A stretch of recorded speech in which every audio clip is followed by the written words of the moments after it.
بسم الله الرحمن الرحیم. الحمد لله و صلات و سلام علی حبیبنا رسول الله و علی آله و صحبه و من والاه.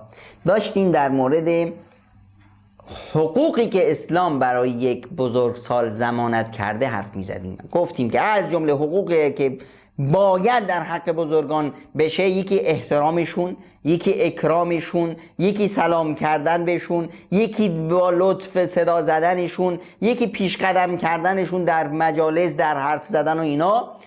ششم وضعیت جسمانی و مشاعر و احساسات و ناتوانی و پیری و ایناشو مراعات بکنیم. خب طبیعت زندگی است که خداوند متعال میفرمایند الله الذی خلقکم من ضعف، خدایی که شما را از ضعیف خلق کرد، ضعیف آفرید. ثم جعل من بعد ضعف قوه، سپس بعد از ناتوانی به شما قدرت داد. ثم جعل من بعد قوه ضعفا، بعد از جوونی و به سن جوونی و قدرت باز رسیدید شما شدید ضعفا و شیبا، دوباره شدید به اصطلاح ضعیف و ناتوان و پیر و فرسوده.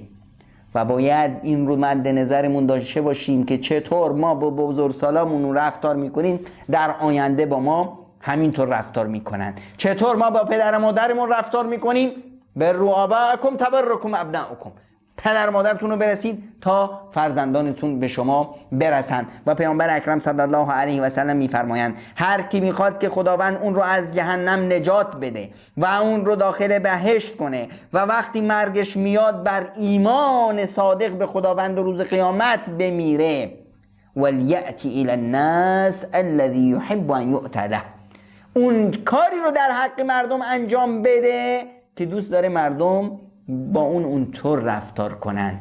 پس باید رسیدگی بشه به بزرگان و وضعیت جسمانی اونها ملاحظه بشه در هنگامی که ما با اونها برخورد میکنیم. و مورد هفتم دعا برای اونها، رب ارحمهما کما ربیانی صغیرا، براشون همیشه دعا کنیم. وقتی میبینیم جایی نشستن پدر بزرگ خدا حفظت کنه، خدا قوت بده بهت، باشون عمو جان موفق باشی انشالله، خدا قوت، ماشاءالله، شاد شبراق باشی، همیشه براشون دعا کنیم. در نمازامون هر جایی که میبینیمشون یا نمیبینیمشون برامشون دعا کنیم و بدونیم که ما هیچ وقت نمیتونیم حق اونها رو به جا بیاریم. پیامبر اکرم صلی الله علیه و سلم میفرمایند لا یجزی ولد والده، هیچ بچه ای نمیتونه حق پدرش رو به جا بیاره مگر اینکه پدرش اسیر باشه، برده باشه، بره اون رو بخره و آزادش کنه،